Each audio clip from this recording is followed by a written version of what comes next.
As algas são organismos eucariontes fotossintetizantes, uni- ou pluricelulares. Mais de 90% delas encontram-se nos oceanos e menos de 10% são de água doce. Algumas formas são parasitas, ou seja, causam doenças em outros seres vivos. Algumas são simbiontes, ou seja, estabelecem relações benéficas com outros seres vivos, enquanto outras são comensais, nutrem-se de resíduos de organismos com os quais elas convivem, por exemplo, algas unicelulares no intestino de ruminantes. As algas, elas são responsáveis por mais de 50% do oxigênio lançado na atmosfera. Nós também consideramos as florestas e os campos, mas com a degradação destes, a maioria dos cientistas obriga-se a dizer que os oceanos são o pulmão do planeta. As algas também são bioindicadoras de diversos fatores químicos, físicos e biológicos, não esquecendo os fatores antrópicos, que são aqueles relacionados à ação humana.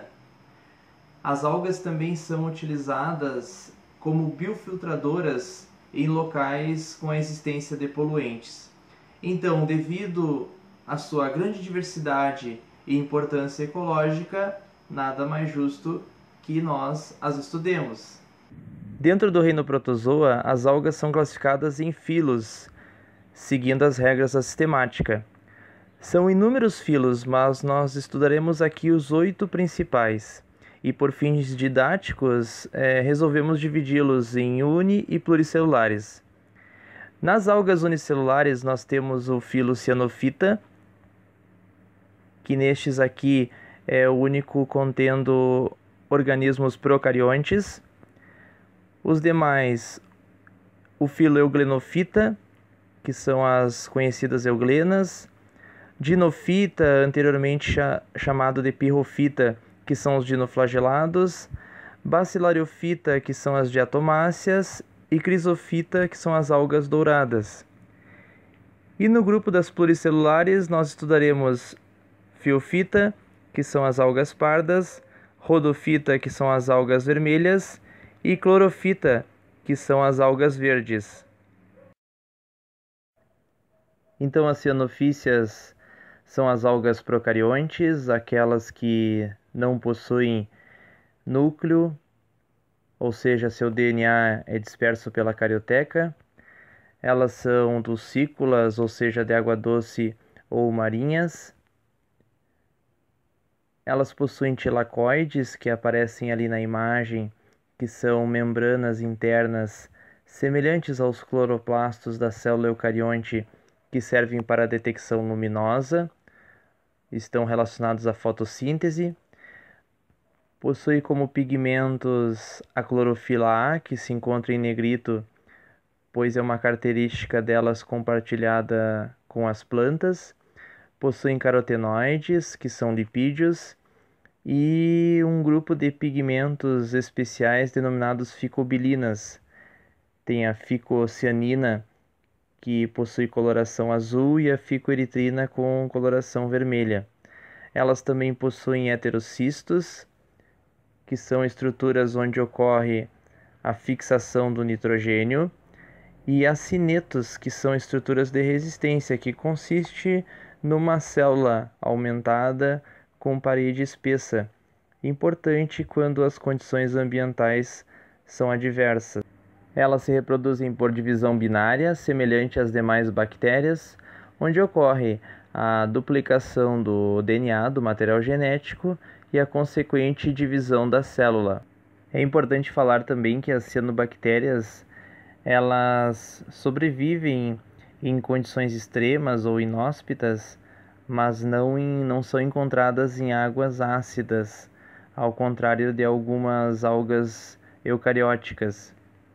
E elas são responsáveis por um fenômeno chamado de floração das algas, onde ocorre uma proliferação intensa delas, e o aparente nome do Mar Vermelho talvez tenha sido dado por causa de uma cianobactéria chamada Trichodesmium, que é extremamente presente nesse local.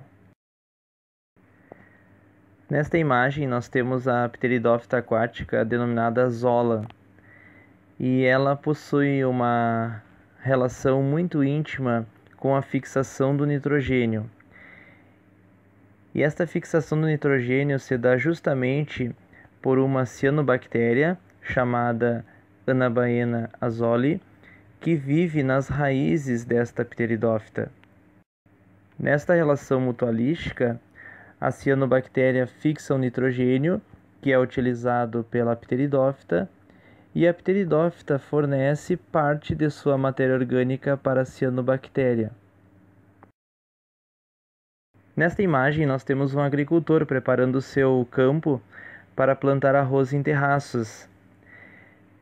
Esta era uma prática comum no Sudeste Asiático, e ela, como utiliza a pteridófita recém-mencionada, a zola, consequentemente o nitrogênio é fixado e utilizado pela planta sem adoção de fertilizantes.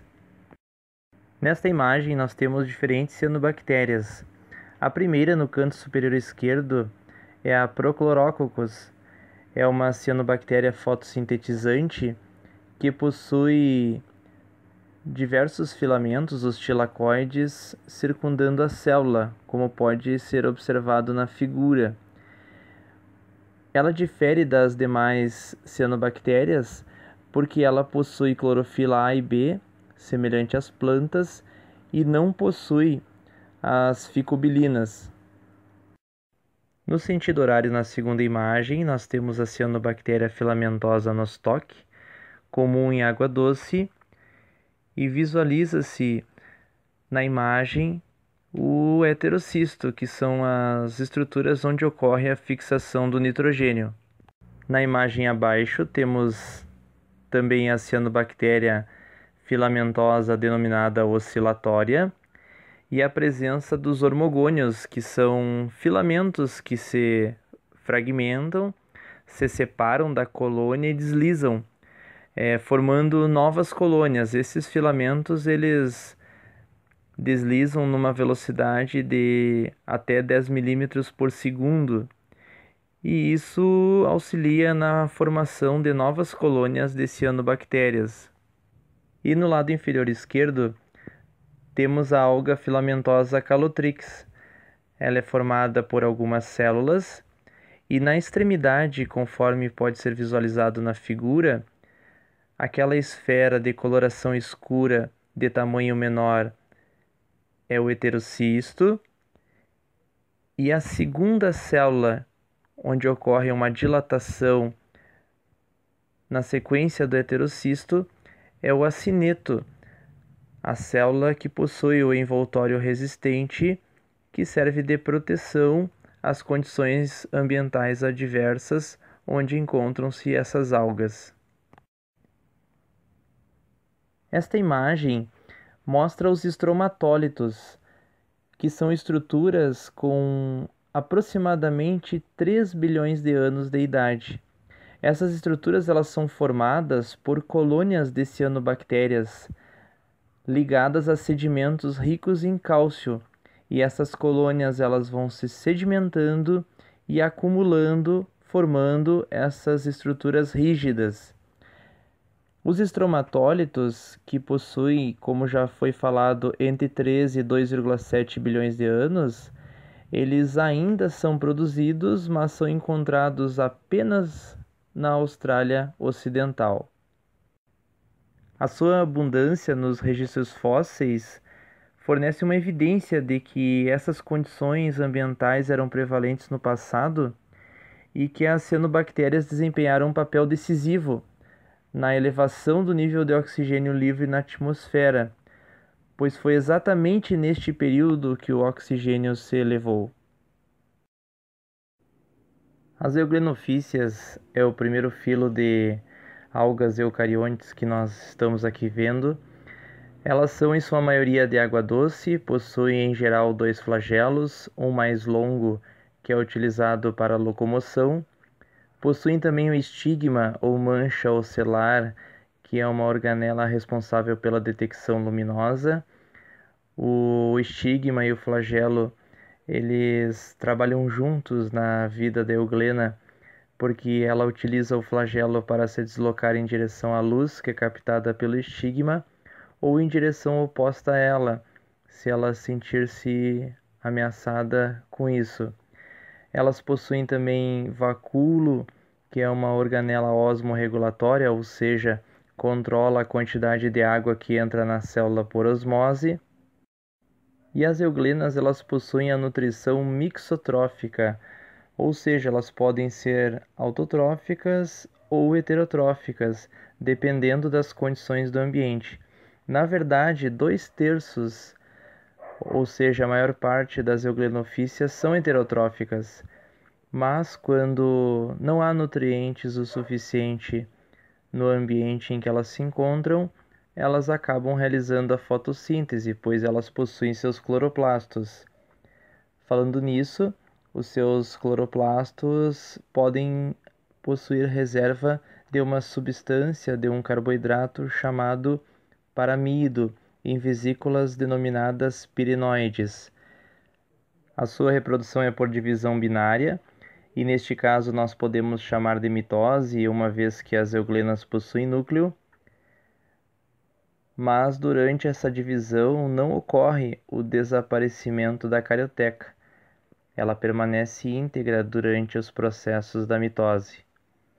E uma curiosidade, elas são o único grupo de algas que não possui parede celular, mas uma película que as permite habitar e deslocar-se em ambientes lodosos. Os dinoflagelados são algas marinhas que compõem a maior parte do fitoplâncton, que são aqueles organismos que vivem na superfície. Eles são flagelados, possuem em geral 2 pares de flagelos. Esses flagelos, eles são perpendiculares e quando eles estão em movimento, conferem a essas algas o giro característico, que inclusive confere o seu nome, que em grego dino significa movimento. Outra característica marcante é que elas possuem uma carapaça celulósica, cuja parede celular é chamada de teca. Outros dinoflagelados, eles têm placas tão finas que parecem até mesmo ausentes. Por exemplo, os que vivem em simbiose com corais, águas-vivas e anêmonas.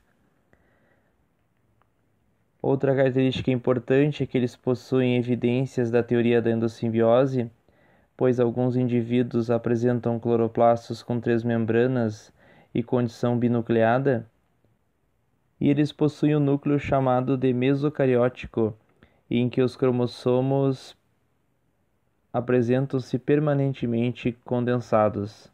Sua nutrição é mixotrófica e alguns dinoflagelados eles apresentam uma estrutura tubular denominada pedúnculo, que pode sugar a matéria orgânica para dentro da célula no momento da alimentação, e ele é recolhido quando esta alimentação termina.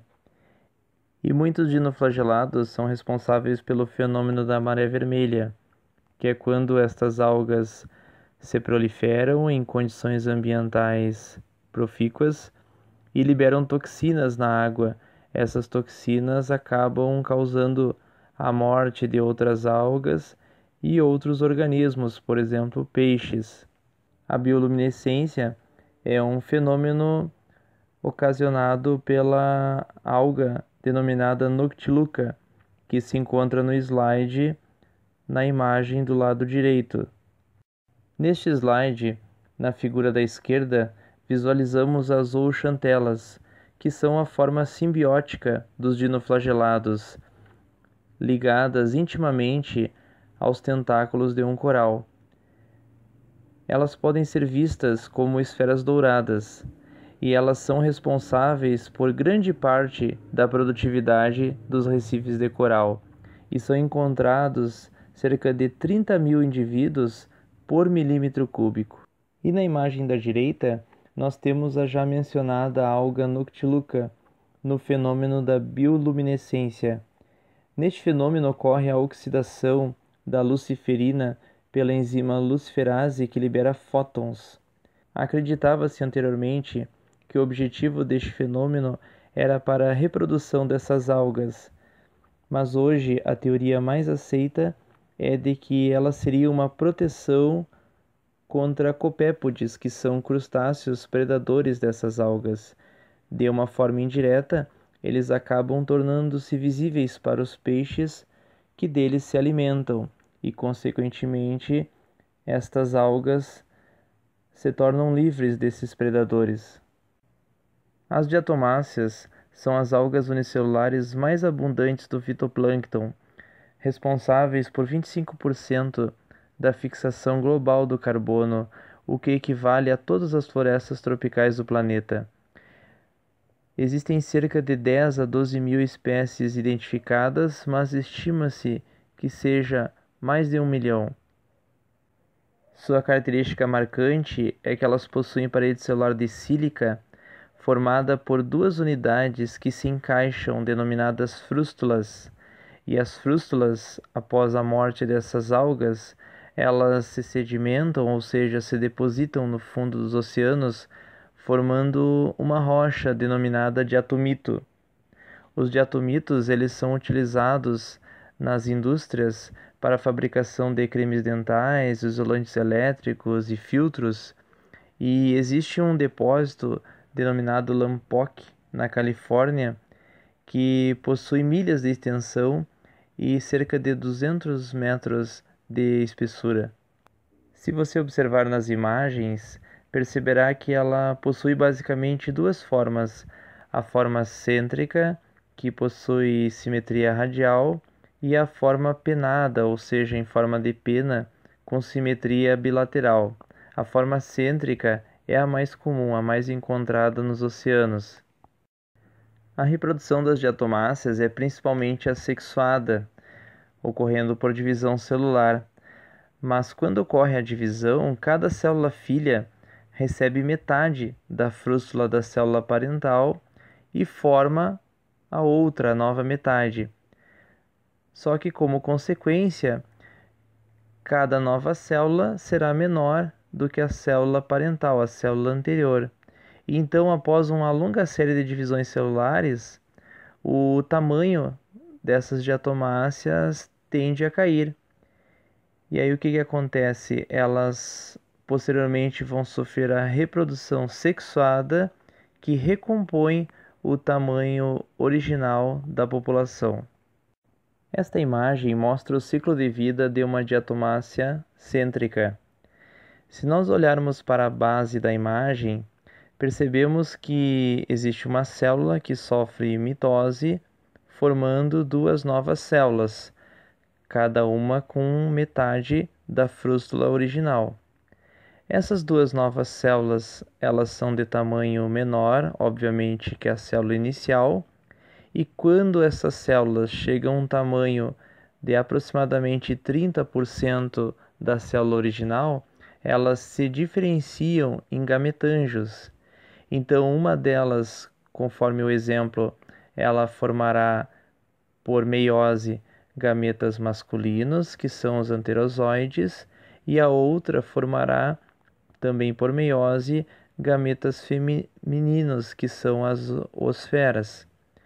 A união do anterozoide com a oosfera produzirá um zigoto, aqui denominado auxósporo, e o auxósporo irá aumentar de tamanho, formando um novo indivíduo, que consequentemente estará pronto para sofrer novas mitoses.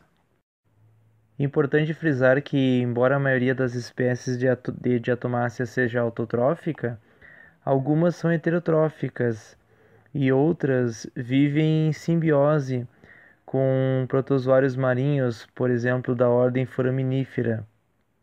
Elas também podem formar estruturas de resistência em condições desfavoráveis, depositando-se no fundo dos oceanos, e algumas delas produzem uma substância chamada ácido domóico, que é uma neurotoxina, que causam uma amnésia permanente ou fugaz nos seres humanos quando ingerem mariscos contaminados. As crisófitas ou algas douradas são encontradas preferencialmente em água doce, embora existam representantes também marinhos. São cerca de 1.000 espécies conhecidas. Elas possuem flagelos, podem viver isoladas ou em colônias, e elas possuem esse nome pela presença de um pigmento denominado fucoxantina, que dá a elas uma coloração marrom amarelado. As suas células em geral possuem 1 ou 2 cloroplastos grandes, inclusive algumas formas ameboides são confundidas com amebas, diferindo apenas pela presença dos cloroplastos, e elas são grandes consumidoras de bactérias. Alguns indivíduos conseguem ingerir 30 bactérias por hora. E qual a vantagem disso? A vantagem é que elas conseguem viver em ambientes com poucos nutrientes. E isso confere a elas uma vantagem competitiva em relação às demais algas. Na imagem do lado esquerdo do slide, nós podemos ver uma colônia da alga dourada cinura, cujos indivíduos apresentam escamas de sílica e flagelos que eles utilizam para a captura de alimento.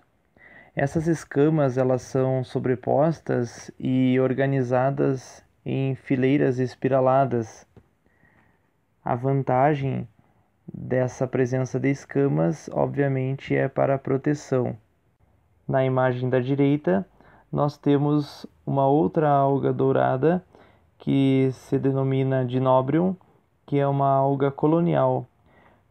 Como dá para perceber na imagem, os diversos indivíduos estão unidos por suas paredes celulares e cada um deles possui um flagelo que fica em movimento, coletando partículas em suspensão na água, e essas partículas, obviamente, são assimiladas pela célula que se encontra na base, que se nutre desse material.